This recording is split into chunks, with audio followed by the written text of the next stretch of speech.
Hello students, welcome back to our channel. I hope you guys are doing well. आज के class में limitations of e business करेंगे। Last class में हम लोगों ने advantages benefits of e business किए थे, ठीक है। तो अभी हम लोग उसके डिसएडवांटेजेस लिमिटेशंस देखेंगे कि क्या क्या डिसएडवांटेज भी है ई बिजनेस का, वो यहाँ पे कवर करेंगे। सबसे पहले है लो पर्सनल टच। तो हम लोग जब मार्केट जाते हैं, हम कोई दुकान जाते हैं, स्टोर जाते हैं, ठीक है, तो हम लोग क्या करते हैं, कोई भी चीज परचेस करने से पहले उसको टच करके देखते हैं, फिजिकली उसको देखते हैं कि ये टूटेगा तो नहीं, ये फटेगा तो नहीं, है ना।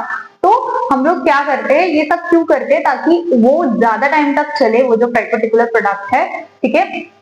अगर कोई गैजेट है तो हम उसकी वारंटी या गारंटी पूछते हैं, राइट। अगर कोई क्लोथिंग मटेरियल है, ठीक है, कोई क्लोथ है, कोई फैब्रिक है, तो उसको हम लोग टच करके फील करके चेक करते हैं कि ये जो क्वालिटी है वो अच्छी है कि नहीं है, ठीक है। आप मम्मियों को पूछो, अगर कुछ ऑनलाइन ऑर्डर करने बोलेंगे तो वो बोलेंगे अरे अगर ये अच्छा नहीं आया तो उसकी क्वालिटी अच्छी नहीं हुई तो ये एक ड्रॉबैक हो जाता है, ये लूप हो जाता है, कि लूप होल हो जाता है कि ये पर्टिकुलरली डिसएडवांटेज हो जाता है ई बिजनेस के बारे में। जब हम बात करते हैं कि हम उसको फिजिकली टच नहीं कर सकते, फिजिकली फील नहीं कर सकते कि ये प्रोडक्ट कैसा होगा, जब भी वो हमारे पास आएगा, डिलीवर होगा, तभी ही हम उसको चेक कर सकते हैं कि ये क्वालिटी अच्छी है कि नहीं, है ना, ये पर्टिकुलर प्रोडक्ट अच्छा है कि नहीं, कहीं से टूटा तो नहीं है, कहीं खराब तो नहीं है, ठीक है। तो फिर वो चेक करने के बाद अगर वो खराब निकला तो आपको वापस रिटर्न करना पड़ता है।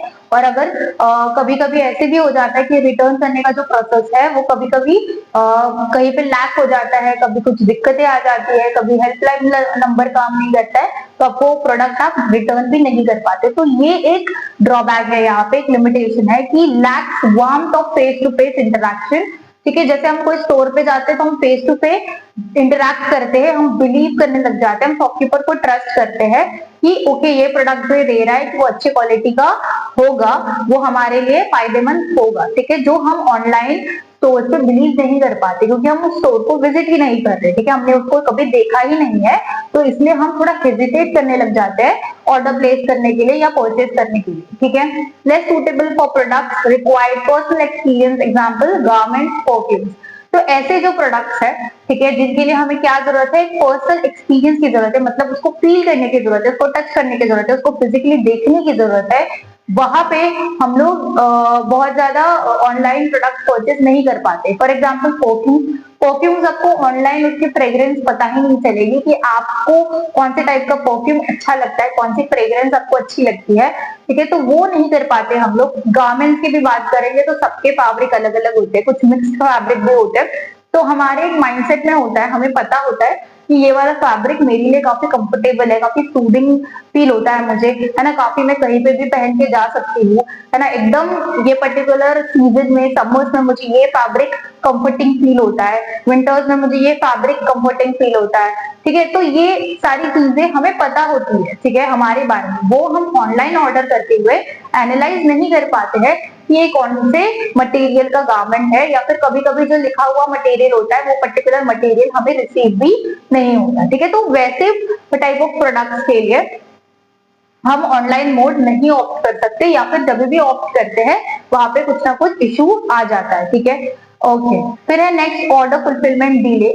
Information flows instantly but physical delivery takes time. तो जैसे हमने डिस्कस किया था कि आप एक्सप्लोर करते हो, ठीक है, हम एक प्रोसेस देखते हैं, जैसे आप करते हो, आप भी करते हो, मैं भी करती हूँ, हमारी मम्मियां भी करती है, ठीक है, शॉपिंग करते हैं। जब हम ऑनलाइन कोई भी हमने वेबसाइट या कोई भी हमने ऐप को डाउनलोड किया, ठीक है, शॉपिंग साइट कोई भी, और हम उस पर एक्सप्लोर करने लग गए, देखने लग गए, ठीक है। तो समझो मम्मी ने कुछ ग्रोसरी वगैरह देख ली, कोई ग्रोसरी का एप्लीकेशन था तो आपने वो देख लिया। चलो कोई ऑनलाइन शॉपिंग का था जहाँ पे आपको एक्सेसरीज मिलते हैं, क्लोथ्स मिलते हैं, सब कुछ मिलता है, तो वहां पे आप एक्सप्लोर कर रहे हो। वो टाइम पीरियड नहीं बोल रही मैं, एक्सप्लोर करने का टाइम सबका अलग अलग होता है। कुछ लोग, बहुत कम लोग होते हैं ऐसे, ठीक है, कि जो फटाक से कोई देख के प्रोडक्ट फटाक से ऑर्डर प्लेस कर देते, ऐसे बहुत कम लोग होते हैं।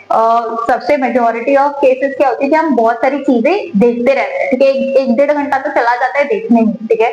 तो वो प्रोसेस की बात नहीं कर रही हूँ मैं, क्या प्रोसेस की बात कर रही हूँ कि जब आप ऑर्डर प्लेस करते हो, आप ऑर्डर प्लेस करते हो, जो भी आप चीजें डिटेल्स वगैरह देखते हो, भरते हो, पेमेंट करते हो, वो 5 मिनट का काम होता है, ठीक है, बहुत जल्दी एकदम इजी इंस्टेंट काम होता है, इंस्टेंट बोल सकते हो आप, ठीक है। लेकिन उसके बाद वो डिलीवर जो होगा 3 दिन बाद, 4 दिन बाद, 8 दिन बाद, डिपेंड करता है कि वो कहाँ पे मैन्युफैक्चर हो रहा है और आपका घर कहाँ पे है, ठीक है। उसके ऊपर डिपेंड करता है कि वो आपको कितने टाइम में आके डिलीवर करेगा, ठीक है। तो ज्यादा से ज्यादा 7 दिन 8 दिन हम पकड़ सकते हैं। तो 7 दिन 8 दिन आपको वेट करना पड़ता है, मैक्सिमम डेज मैंने पकड़े हैं, ठीक है। उसको आपको वेट करना पड़ेगा 7 to 8 डेज। वेयर आज जब आप फिजिकल स्टोर में जाओगे तो आप इंस्टेंटली उसको परचेस करके अपने घर लेके आ सकते हो। तो ये एक डिफरेंस है, ये एक ड्रॉबैक है कि हम लोग physical information flows instantly but physical delivery takes time. Physical delivery जो है वो टाइम टेकिंग होती है, ठीक है, थोड़ा लेट आता है प्रोडक्ट। वेयर एज फिजिकली जब हम परचेस करते हैं तभी हम जो भी प्रोडक्ट परचेस कर रहे हैं वो इंस्टेंटली घर पे लेके आ सकते हैं। Slow websites can frustrate customers. हाँ, कभी कभी हम लोग पर्टिकुलर वो जो भी प्रोडक्ट है, ब्रांड है, उसकी वेबसाइट से हम लोग परचेज करते हैं, कोई भी एप्लीकेशन से, ठीक है, कोई भी इंटरमीडिएटरी से नहीं परचेज करते, ठीक है। तो वो वेबसाइट कभी कभी लैग कर सकती है ना, कभी कभी कोई सर्वर डाउन हो सकता है, कुछ इश्यू हो सकता है। तो उस टाइम पे जो कस्टमर्स है उनका जो इंटरेस्ट होता है वो पर्टिकुलर ब्रांड का वो कम होने लग जाता है, फिर वो वापस से आपके ब्रांड में इन्वेस्ट नहीं करेंगे, आपका प्रोडक्ट परचेज करने के लिए नहीं जाएंगे, क्योंकि वो ऑलरेडी अनॉय हो चुके होंगे, ऑलरेडी वो इरिटेट हो चुके होंगे कि ये पर्टिकुलर ब्रांड में मैंने ये पर्टिकुलर ब्रांड को मैंने परचेज करने की कोशिश की थी, इसकी वेबसाइट ही नहीं चलती है, कुछ फायदा नहीं है, कुछ काम का नहीं है, ऐसे एक परसेप्शन कस्टमर के मन में आने लग जाता है और फिर वो अपने फ्रेंड्स को, अपने रिलेटिव्स को ये बताएगा और फिर वो लोग भी परचेज नहीं करेंगे, आपके वेबसाइट पे नहीं जाएंगे। तो ये क्या होता है, एक कस्टमर फ्रस्ट्रेट होने की वजह से आपके जो सेल्स है वो डिक्रीज होने के चांसेस हो जाते हैं, ठीक है। Need for technical competence requires computer knowledge leads for digital divide between those familiar and unfamiliar with technology। तो कुछ ऐसे कस्टमर्स होते हैं जिनको ये ऑनलाइन वगैरह कुछ भी समझ में नहीं आता, ठीक है, वो इतने फ्रेंडली नहीं होते हैं ये डिजिटल चीजों के साथ, ठीक है। तो इसलिए वो ऑनलाइन शॉपिंग की तरफ जाते ही नहीं है, ठीक है, ऑनलाइन परचेजेस करते ही नहीं है। तो इसीलिए हम लोग क्या करते हैं, सेल्स वहां पे हमारे डिक्रीज हो जाते हैं कि ओके ये कस्टमर को पता ही नहीं कैसे करना है, कैसे परचेसेस करने हैं, तो इसीलिए वो हमसे हमारे ब्रांड से परचेस नहीं करता, ठीक है। तो ऐसे केसेस में अगर आपका डुअल मोड है कि आप दोनों तरीके से सेल्स करते हो, ऑफलाइन मोड पे भी ऑनलाइन मोड पे भी, तो कहीं पे उन बिजनेस का चल जाता है, ठीक है, कि दोनों भी जगह से उनके सेल्स आने लगते हैं, मतलब बेसिकली प्रॉफिट जनरेट होने लग जाते हैं। लेकिन जहाँ पे जिसका ऑनलाइन मोड पे बिजनेस है, सिर्फ ऑनलाइन मोड पे, वहां पे कुछ कस्टमर्स वो मिस कर देते हैं जस्ट बिकॉज कि ये ऑनलाइन प्लेटफॉर्म पे वो लोग बेच रहे हैं और बहुत लोग फेमिलियर नहीं है ऑनलाइन चीजों से, ठीक है। ये सारे जो डिजिटल चीजें हैं, ठीक है, उनसे ये जो कंप्यूटर नॉलेज हमें लगता है या टेक्निकल नॉलेज आप बोलोगे तो वो बहुत लोगों के पास नहीं होता है, उनको नहीं समझ में आता, वो कंफ्यूज हो जाते हैं। तो ऐसे केसेस में बिजनेसेस को यहाँ पे अपने जो कस्टमर्स है उन लोगों को वो छोड़ने पड़ते हैं, ठीक है, वो उनको काउंट ही नहीं कर सकते कि ये मेरा कस्टमर नहीं बनेगा क्योंकि इसको इतना नॉलेज नहीं है और मेरा जो बिजनेस है वो सिर्फ ऑनलाइन मोड तक सीमित है, ठीक है। आई होप आपको ये पॉइंट क्लियर हो गया होगा। तो उसकी वजह से कस्टमर्स हमारे कम हो जाते हैं। फिर increase risk, sometimes it is harder to verify identity and location. Risk includes impersonation, data theft, credit card info, virus and hacking। तो बहुत बार ऐसे होता है जब हम ऑनलाइन ट्रांजैक्शन करते हैं, ठीक है, हम पेमेंट्स करते हैं तो हमारी डिटेल्स हम देते हैं और उसके वजह से ऐसे हो सकता है कि कुछ वायरस आ गया या किसी ने कुछ हैक कर लिया, तो हमारे जो पर्सनल डिटेल्स है, मेरा एड्रेस, मेरा फोन नंबर, मेरा ईमेल आईडी, मेरे पेमेंट के डिटेल्स, ये सारे क्या कर सकता है, कोई हैक कर सकता है, कोई उसका गलत इस्तेमाल कर सकता है। तो ये एक ड्रॉबैक है, ठीक है। तो बहुत सारे, ये मैं आपको बात बताऊं कि बहुत सारे ऐसे एप्लीकेशंस है जो ध्यान रखते हैं चीजों की, इसके सिक्योरिटी के ऊपर काम करते हैं, ठीक है, और वो जो इनक्रिप्शन वगैरह जो है, सेफ्टी सिक्योरिटी, उस पे काम करते हैं और बहुत सारे डिटेल्स हमारे सेफ होते हैं, ठीक है। लेकिन कुछ कुछ एप्स ऐसे हैं, ठीक है, जो अभी नए आए हैं, न्यू है मार्केट में, ठीक है, उनका जो बिजनेस सेटअप है वो स्मॉल बिजनेस है, तो वो ये सारी चीजों पे ध्यान ही नहीं, ठीक है, क्योंकि उन लोगों का दिमाग, उनके दिमाग में वो इनिशियली आए हैं, नए आए हैं बिजनेस और उनके दिमाग में इतना ही है कि मुझे बस ये प्रोडक्ट को कैसे भी सेल करना है। तो ये प्रोसीजर होता है कि ऐसे ऑर्डर देंगे, हम ऑर्डर को रिसीव करेंगे और उसको डिलीवर कर देंगे, ठीक है। तो जो भी माध्यम से वो डिलीवर कर रहे हैं वो डिलीवर कर देते हैं। लेकिन ये जो सेफ्टी का जो भी क्या बोलते हैं कैटेगरीज है, एक इम्पोर्टेंट पार्ट है, वो उस पर वो ध्यान नहीं देते। और ऐसी जगह से जब आप परचेस करते हो, ठीक है, जहाँ पे सिक्योरिटी सेफ्टी का कुछ किया नहीं है, ठीक है, वो पूरा प्रॉपरली मेंटेन नहीं किया है वो पर्टिकुलर ऑर्गेनाइजेशन ने, बिजनेस ने, तो वहां पे आपके जो डिटेल्स है जो आपने दिए हैं वो हैक हो सकते हैं, वो कहीं पे कोई ले सकता है, उसका मिसयूज कर सकता है। तो ऐसे जो छोटे छोटे वेबसाइट है, छोटे छोटे बिजनेसेस के एप्स है, वहां पे गड़बड़ हो सकती है, वहां पे दिक्कत हो सकती है, ये प्रोबेबिलिटी होती है, ठीक है। फिर है पीपल रेजिस्टेंस, एम्प्लॉयज में resist change due to stress and insecurity over new technology. हाँ, ये काफी इंपॉर्टेंट पॉइंट है, आप रिलेट कर सकते हो, आप मतलब समझ सकते हो बेसिकली कॉन्सेप्ट को, कि जब एम्प्लॉयज काम करते हैं कोई ऑर्गेनाइजेशन में और कोई नया टेक आता है, ठीक है, और नई चीजें उनको अडाप्ट करनी पड़ती है, और जो लोग, जैसे हमने यहाँ पे डिस्कस किया था, जो डिजिटलाइजेशन से फेमिलियर नहीं है, ठीक है, वो कंफर्ट उनको नहीं मिल पाता या वो जल्दी नहीं समझ पाते, उनको बहुत दिक्कत हो जाती है और वो फ्रस्ट्रेट होने लग जाते हैं, स्ट्रेस आने लग जाता है एम्प्लॉय के ऊपर कि अभी ये नई चीज आई है, ठीक है, ये सॉफ्टवेयर नया हमारे कंपनी ने अडाप्ट किया है, ये अभी हमारे कंपनी का नया सॉफ्टवेयर, अभी मुझे ये सीखना पड़ेगा, इसमें कैसे सारी डिटेल्स करते हैं मुझे देखना पड़ेगा, ठीक है, ये कहाँ पे जाके कौन से पीडीएफ में, कौन से ड्राफ्ट में, है ना, कौन से पर्टिकुलर फोल्डर में जाके मुझे ये सबमिट करना है, लोगों का ये भरना है, ये सारी जो चीजें होती है ना, वो बहुत लोग नहीं कर पाते हैं, जो एकदम टेक्निकल चीजें से फेमिलियर नहीं है, तो वो अनॉय हो जाते हैं, फ्रस्ट्रेट हो जाते हैं। और ऐसे केसेस में क्या होता है, ये न्यू टेक्नोलॉजी जो आती रहती है, जिसको हमें बिजनेसेस को अडाप्ट करना पड़ता है, वहां पे एम्प्लॉयज क्या करते हैं, ये जो चेंज हो रहा होता है उसको रेजिस्ट करने लग जाते हैं कि नहीं यार, ये मुझे नहीं करना है, ये मुझे नहीं करना है, क्योंकि वो कंटिन्यूसली उनके ऊपर स्ट्रेस आने लग जाता है कि ऑलरेडी मैंने ये नया सॉफ्टवेयर सीखा था, अब कुछ और नई चीज है कि फिर से मुझे ये नया सीखना पड़ेगा। तो ये बार बार, क्योंकि देखो, अगर आप एक चीज सीख जाते हो, जब आप जॉब करते हो, तो आप रोज वही काम कर रहे हो, तो एक कंफर्ट हो जाता है आपको कि हाँ यार, मुझे तो ये आता है, मैं तो एकदम परफेक्टली सही से कर लूंगा, कर लूंगी, तो कोई दिक्कत नहीं, तो आप एकदम कंफर्टिंग वे में बैठते हैं। लेकिन अगर आपको नई नई चीजें रोज सीखनी पड़ रही है, तो फिर आप एनॉय होने लग जाते हैं कि अरे यार, रोज मुझे मैं सीखने आता हूँ कि यहाँ पे काम करने आता हूँ, एक ऐसा माइंडसेट हो जाता है, ठीक है। तो इसलिए उस टाइम पे बहुत सारे जो एम्प्लॉयज है वो रेजिस्ट करने लग जाते हैं और वो रेजिस्टेंस दिखने लग जाते हैं, ठीक है। आई होप आपको ये क्लियर हो गया होगा। एथिकल कंसर्न्स, कंपनीज में monitor employees mails, files and browsing raising privacy issues. तो कंपनीज क्या करती है, मॉनिटर करती है एम्प्लॉयज के मेल्स को भी। अभी बहुत सारे ऑर्गेनाइजेशन में क्या करते हैं कि उनका कंपनी का एक मेल आईडी उनके नाम का बना के देते हैं एम्प्लॉयज का, ताकि उनके जो पर्सनल मेल आईडीज है वहां पे कुछ ना हो और उनको उनके पर्सनल मेल आईडी चेक करना ना पड़े, ठीक है। तो वो एक बेटर वे है, अल्टरनेटिव है इसका। नहीं तो फिर जो पर्सनल मेल आईडी से शेयर कर रहे हैं चीजें, तो वहां पे कंपनी क्या करती है, एम्प्लॉयज के मेल आईडी वगैरह चेक करते हैं, तो ये प्राइवेसी पे आ जाता है कि एम्प्लॉय का खुद का मेल आईडी है, वो पर्सनल मेल आईडी है, तो वो कंपनी क्यों चेक कर रही है, ठीक है। इसलिए अभी कंपनी खुद का एक मेल आईडी, कंपनी के नाम का मेल आईडी और एम्प्लॉय के नाम का एक मेल आईडी बना के देते हैं, ठीक है। जैसे कि फॉर एग्जाम्पल मेरा नाम है सुहानी, कंपनी का नाम है XYZ, सुहानी xyz.@gmail.com। तो ऐसा एक मेल आईडी मुझे बना के देंगे और वो मेल आईडी चालू कर देंगे और उससे मैं चीजें करूंगी, ठीक है। किसी को कुछ भेजना है, कोई पर्टिकुलर डॉक्यूमेंट सेंड करना है ना, कोई लेटर भेजना है, कुछ भी इनवॉइस भेजना है, कुछ भी सेंड करना है, रिसीव करना है, तो वो मेरे मेल आईडी पे, कंपनी के मेल आईडी पे होगा और वो कंपनी चेक कर सकती है। समझ रहे हो बात को।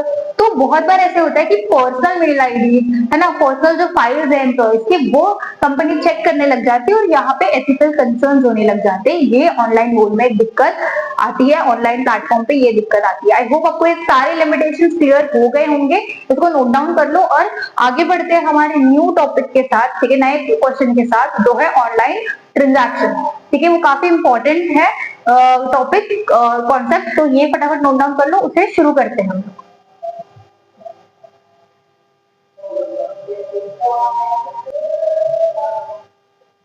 ओके, क्लास को कंटिन्यू करते हैं। हमारा next question, next topic important है काफी, ऑनलाइन ट्रांजैक्शन। तो अगर आपने कुछ भी ऑनलाइन परचेस किया होगा तो आपको पता होंगे ये स्टेप्स कि हम कैसे परचेसेस करते हैं। ठीक है, अगर आपने नहीं किया होगा तो आपके पेरेंट्स ने किया होगा, जब वो कुछ परचेस करते हैं ऑनलाइन आपके उनके साथ बैठो, देखो एक बार कि कैसे एक्चुअल में परचेस के स्टेजेस होते हैं, स्टेप्स होते हैं, वही हम यहाँ पे डिस्कस करेंगे। ठीक है, तो सबसे पहले स्टेज इन ऑनलाइन ट्रांजैक्शन, तो प्री परचेस सेल्स स्टेज। तो प्री परचेस सेल्स स्टेज मतलब क्या कि अभी तक किसी ने परचेस किया नहीं है, परचेस करने वाला है, उसके पहले के क्या स्टेज, उसका पहले क्या होता है, एडवर्टीजमेंट होती है ना। जो बिजनेस है वो अगर उनकी साइट है तो वहाँ पे सारे पिक्चर्स, प्राइस वगैरह सब कुछ डिटेल पिक्चर के नीचे की ये प्रोडक्ट है, ये उसके डिटेल्स है और ये उसका प्राइस है। ठीक है, कभी कभी डिस्काउंटेड प्राइस, ओरिजिनल प्राइस और कट करके ओरिजिनल प्राइस, डिस्काउंटेड प्राइस भी लगाया हुआ होता है। ठीक है, तो वो हम उस स्टेज को बोलेंगे प्री परचेज या फिर सेल स्टेज, जहाँ पे एडवर्टीजमेंट होती है और इन्फॉर्मेशन दी जाती है और कस्टमर जो है उसको सीख करता है, इस इन्फॉर्मेशन को कलेक्ट करता है, क्योंकि ये प्रोडक्ट है, ये इस मटेरियल का प्रोडक्ट है, ये इसका कॉस्ट कितना है। ठीक है, आई होप आपको ये समझ में आ गया होगा। फिर परचेज सेल स्टेज, जो कस्टमर जो है उसके लिए परचेज स्टेज है और जो सेलर है, बिजनेस है, उसके लिए क्या है, सेल स्टेज है। तो इसमें क्या होता है, purchase negotiation, closing the deal, payment. तो यहाँ पे देखो ऑनलाइन मोड में मैक्सिमम टाइम नेगोशिएशन नहीं होता है। ठीक है, तो वो तो एक पार्ट है, लेकिन कुछ कुछ जगह पे नेगोशिएट करने की कोशिश करते हैं लोग। क्या करते हैं, बहुत सारे साइट्स पे एक सेम प्रोडक्ट अलग अलग प्राइसेस में दिखाई देता है। ठीक है, तो वो जो कम प्राइस में है उधर जाके कस्टमर्स ऑप्ट करते हैं और उसको परचेज करने लग जाते हैं। तो परचेसिंग का स्टेज है, यहाँ पे लोग क्लिक करते हैं पर्टिकुलर प्रोडक्ट पे और सारी पेमेंट कर देते हैं। ठीक है, फिर है delivery stage, physical delivery of the goods. तो डिलीवरी स्टेज में जो भी प्रोडक्ट परचेज किया गया है, ठीक है, उसको डिलीवर करने का काम होता है ऑर्गेनाइजेशन का, वो उसको डिलीवर कर देते हैं, कस्टमर्स तक पहुंचा देते हैं। ठीक है, क्या लिखा है यहाँ पे पॉइंट की, except delivery all stages involve information flow which is faster and cheaper online compared to the traditional business face to face telephone post। तो ये क्या बोल रहे हैं, ये डिलीवरी स्टेज को छोड़ के बाकी जो भी स्टेज है वहां पे हम लोग इंफॉर्मेशन फ्लो कराते हैं। यहाँ पे इंफॉर्मेशन ट्रांसफर होती है। क्या चीज की इंफॉर्मेशन, कस्टमर्स की सारी इंफॉर्मेशन हम तक पहुंचती है। ठीक है, कि उसका एड्रेस क्या है, उसका नाम क्या है, उसका नंबर क्या है, फिर इसके बैंक डिटेल्स वगैरह, और वो क्या, जब वो ब्राउज करता है, स्क्रॉल करता है, तो हमें समझ में आता है कि वो क्या परचेज करने की कोशिश कर रहा है, क्या वो ढूंढ रहा है, क्या वो देख रहा है, हम उसको एनालाइज कर पाते हैं। ठीक है, वेयर एज जो कस्टमर है वो भी इंफॉर्मेशन कलेक्ट करता है, क्योंकि ये पर्टिकुलर ब्रांड के पास ये सारी चीजें हैं, ये मुझे चीज अच्छी लगती है तो मैं इसको ऑप्ट करूंगी, इसको परचेज करूंगी। ठीक है, तो वो चीज हम यहाँ पे करते हैं। ठीक है, और वो काफी चीपर है as compared to physical form of business. ठीक है, तो ये यहाँ पे लिखा हुआ है। ओके ओके, तो नेक्स्ट है main stage in online purchase. ये एक्चुअल स्टेज है डिटेल में कि हम क्या करते हैं। तो सबसे पहले आप कोई भी एक एप्लीकेशन डाउनलोड कर लेते हो या फिर कोई भी वेबसाइट पे जाते हो तो आपको रजिस्टर करने बोलते हैं, आपका नाम वगैरह डालने बोलते हैं। तो सबसे पहले रजिस्ट्रेशन का स्टेज होता है, create an account with a vendor by filling a form. एक फॉर्म होता है, वो फॉर्म हम फिल करते हैं। सेटिंग अ पासवर्ड, कोई कोई एप्लीकेशन में पासवर्ड भी होता है, कोई कोई एप्लीकेशन में नहीं होता है। ठीक है, depends. For account and shopping card security. ठीक है, तो कुछ कुछ एप्लीकेशन में एक पिन भी दिया जाता है। ठीक है, सिक्योरिटी पिन, कुछ कुछ एप्लीकेशन में नहीं होता। रजिस्ट्रेशन हो गया, फिर placing an order, select item in an online shopping cart, modify as needed, checkout and choose payment method. तो हम लोग एक्सप्लोर करते हैं, है ना, चीजें देखते हैं, हमारी विश लिस्ट में डालते हैं चीजों को। ठीक है, सेव करके फेवरेट या विश लिस्ट जो भी बोलोगे आप उस पर डालते हैं, और फिर बाद में आप एक सिलेक्ट करते हो, दो सिलेक्ट करते हो, उसको आप परचेज करने के लिए लग जाते हो, मतलब आप ऑर्डर प्लेस करने लग जाते हो। ठीक है, तो वहीं पे आप क्या करते हो, ऑर्डर प्लेस करने लग जाते हो और पेमेंट मेथड देखते हो, चूज करते हो पेमेंट मेथड। तो अभी क्या पेमेंट मेथड है, देखो पेमेंट मैकेनिज्म में सबसे पहले है सीओडी। ठीक है, जो सबसे ज्यादा लोग ऑप्ट करते कि नहीं भाई प्रोडक्ट घर पे आएगा तब हम पैसा देंगे।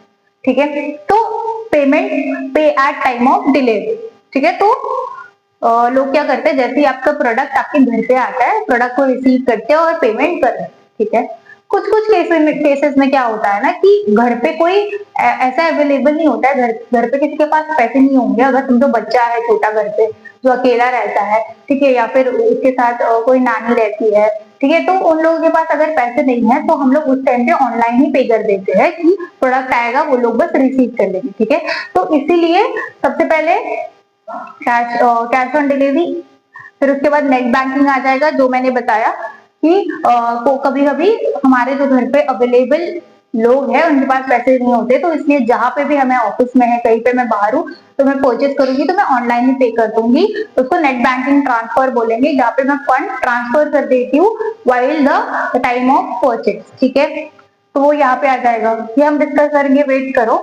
ये पहले नीचे का डिस्कस करते हैं। फिर एक क्रेडिट एंड डेबिट कार्ड। तो क्रेडिट कार्ड का क्या होता है, क्रेडिट कार्ड आपको जब दिया जाता है तो वहां पे एक लिमिट दी जाती है कि समझो 75,000 की लिमिट है, तो 75,000 तक आप कितना भी परचेज कर सकते हो, कुछ भी परचेज कर सकते हो, लेकिन उसका एक साइकिल होता है, 45 डेज के अंदर आपको वो जो भी पैसा है 75,000 में से समझो अपने 60,000 के परचेसेस किए, ठीक है, और 60,000 का सामान खरीदा, तो 60,000 अभी आपने दिए नहीं है पैसे, वो तो क्रेडिट कार्ड से कटे हैं, आपको क्रेडिट कार्ड में वो पैसे 60,000 भरने हैं विद इन दैट 45 डेज, समझ रहे हो। तो इसलिए credit card allows purchase on credit, payment guaranteed bye issuing bank. तो पेमेंट गारंटी करती है, जो भी बैंक का क्रेडिट कार्ड है वो बोलेगी ठीक है सर, ठीक है मैम, आपका लिमिट है क्रेडिट कार्ड का 75,000, आप कभी भी 75,000 का खर्चा कर सकते हो, कोई दिक्कत नहीं, बस ये टाइम पीरियड के अंदर आपको पैसे पे करने हैं, समझ रहे हो। ओके। फिर debit card allowed spending only up to account balance, account detail debited instantly. तो आपके अकाउंट में जितने भी पैसे हैं उतने ही पैसे आप स्पेंड कर सकते हो डेबिट कार्ड के केस में। आपके अकाउंट में 20,000 है, 20,000 ही आप स्पेंड कर सकते हो, 60,000 नहीं कर पाओगे। आपके अकाउंट में 1,00,000 है, आप 1,00,000 तक कितना भी स्पेंड कर सकते हो, तो आपके अकाउंट से कट जाएंगे, डेबिट हो जाएंगे, फिर आपको उसमें वापस भरने की जरूरत नहीं, समझ रहे हो। तो क्रेडिट कार्ड और डेबिट कार्ड ये दो चीजें हैं जिससे हम पेमेंट कर सकते हैं, ठीक है। फिर digital cash, electronic currency stored in software purchase from a bank and use online. तो कभी कभी देखो हम लोग कॉइन्स कलेक्ट करते हैं, है ना, कोई भी शॉपिंग ऐप में की कॉइन्स मैंने कलेक्ट किए, तो वो क्या है, डिजिटल इलेक्ट्रॉनिक करेंसी है जो हम स्टोर करते हैं उस सॉफ्टवेयर में, कभी कभी उसका इस्तेमाल करके हम परचेज करते हैं, ठीक है। आई होप आपको ये क्लियर हो गया होगा। उसके बाद आते हैं चेक पे, जो हमने डिस्कस किया। चेक का जो कॉन्सेप्ट है काफी रेयर है, बहुत रेयर ऐसे होता है कि कस्टमर जो है वो चेक पे सिलेक्ट करता है। अभी कोई एप्लीकेशन में चेक की ऑप्शन भी नहीं देते, ठीक है, कुछ कुछ एप्लीकेशन में देते थे। तो यहाँ पे क्या होता है कि पहले आपको वो जो भी वेंडर है वो आता है चेक लेने के लिए, क्योंकि इसमें बहुत ज्यादा टाइम वेस्ट हो जाता है, बहुत ज्यादा एफर्ट्स लगते हैं, एनर्जी लगती है, टाइम लगता है, कि पहले आप जब चेक पे क्लिक करोगे आपको टाइम और डेट दिया जाएगा, उस टाइम पे वो वेंडर आएगा चेक कलेक्ट करने के लिए, फिर वो लेके जाएगा, डिपॉजिट करेंगे, चेक जब क्लियर हो जाएगा तब आपको प्रोडक्ट आके वो लोग देंगे, ठीक है। तो इसमें आपको 2 बार उस पर्टिकुलर वेंडर को डिलीवर करना पड़ता है, रिसीव करने आना पड़ता है, फिर बाद में फिर से डिलीवर करने आना पड़ता है प्रोडक्ट को। इसलिए ये जो कॉन्सेप्ट है, ये जो कॉलम है, वो मोस्टली अवॉइड करते हैं बिजनेसेस भी और कस्टमर्स, ठीक है, दोनों के लिए भी ये टाइम टेकिंग प्रोसेस है, ठीक है। आई होप आपको ये सारे मेथड्स क्लियर हो गए होंगे। ये कैश है, जब भी हम लोगों ने परचेज किया तभी हमने पैसे, सॉरी, जब भी हमें डिलीवर हुआ प्रोडक्ट तभी हमने पैसे दे दिए, तो कैश ऑन डिलीवरी, ठीक है। फिर चेक, जैसे मैंने बोला कि पहले वो चेक लेने आएंगे, फिर बाद में आप लेके जाएंगे, डिपॉजिट करेंगे, चेक क्लियर होगा, फिर आपको चेक क्लियर होने के बाद प्रोडक्ट को डिलीवर करेंगे, ठीक है। फिर है नेट बैंकिंग ट्रांसफर, जब आप परचेज कर रहे हो, ऑर्डर प्लेस कर रहे हो, तभी आप पेमेंट कर देते हो, ताकि बाद में जब भी प्रोडक्ट आए तब आपको पे ना करना पड़े, ठीक है। आप डायरेक्टली प्रोडक्ट को रिसीव कर सकते हो, क्योंकि पेमेंट तो ऑलरेडी आपने ऑनलाइन कर दी है, ठीक है। ओके। फिर डेबिट कार्ड, क्रेडिट कार्ड मैंने बताया था, जैसे क्रेडिट कार्ड का एक सेट लिमिट होता है, उसमें आप कितना भी खर्चा कर सकते हो उस लिमिट के अंदर, और आपको वो जो साइकिल दी गई है 45 डेज, 60 डेज, जितने भी दिन की साइकिल दी गई है, उस साइकिल के अंदर, उतने डेज के अंदर वो बैंक में जो भी आपके अकाउंट में डाल देने पड़ते हैं पैसे। डेबिट कार्ड में ऐसा नहीं है, डेबिट कार्ड में आपके अकाउंट में जितने भी पैसे है उतना ही परचेज आप कर सकते हो। 1,00,000 है, 1,00,000 का परचेज करो, 20,000 है, 20,00,000 का परचेज करो, 30,000 है, 30,000 का परचेज करो, कोई दिक्कत नहीं, ठीक है। आपको वापस बैंक में पैसे भरने की कोई जरूरत नहीं, ठीक है। फिर डिजिटल कैश, जैसे मैंने एक्सप्लेन किया कि आपके पास ऑनलाइन करेंसी होती है, इलेक्ट्रॉनिक करेंसी होती है, कुछ कॉइन्स वगैरह आप कलेक्ट करते हो, ठीक है, और वो आप स्टोर करके रखते हो, और जब भी आपके पास बहुत सारे कॉइन्स हो जाते हैं, बहुत सारी इलेक्ट्रॉनिक करेंसी हो जाती है, तो आप फिर उसके बाद परचेस करते हो, ठीक है, ऑनलाइन से। आई होप आपको ये सब कुछ क्लियर हो गया होगा, ठीक है। आई होप आपको एक एक कॉन्सेप्ट जितना भी अभी तक हम लोगों ने किया है शुरुआत से, वो सब कुछ समझ में आ रहा होगा। नोट्स को मेंटेन करो, ठीक है। बाकी के अगर आपने वीडियोस नहीं देखे तो वो भी वीडियोस देखो, बाकी के भी चैप्टर्स कवर करो। आई होप आपको ये वीडियो पसंद आया होगा। वीडियो पसंद आया होगा तो वीडियो को लाइक करो, हमारे चैनल को सब्सक्राइब करो अगर आप नए हो चैनल पे, तो आपके फ्रेंड्स के साथ वीडियो को शेयर करो ताकि वो भी नोट बना पाए, वो भी आपके साथ मिलकर पढ़ पाए। मिलेंगे हम नेक्स्ट वीडियो में एक लास्ट टॉपिक के साथ। नेक्स्ट वीडियो जो रहेगा वो लास्ट रहेगा, उसमें एक लास्ट टॉपिक हमारा बचा है वो कवर करेंगे। और तब तक के लिए keep studying and take care.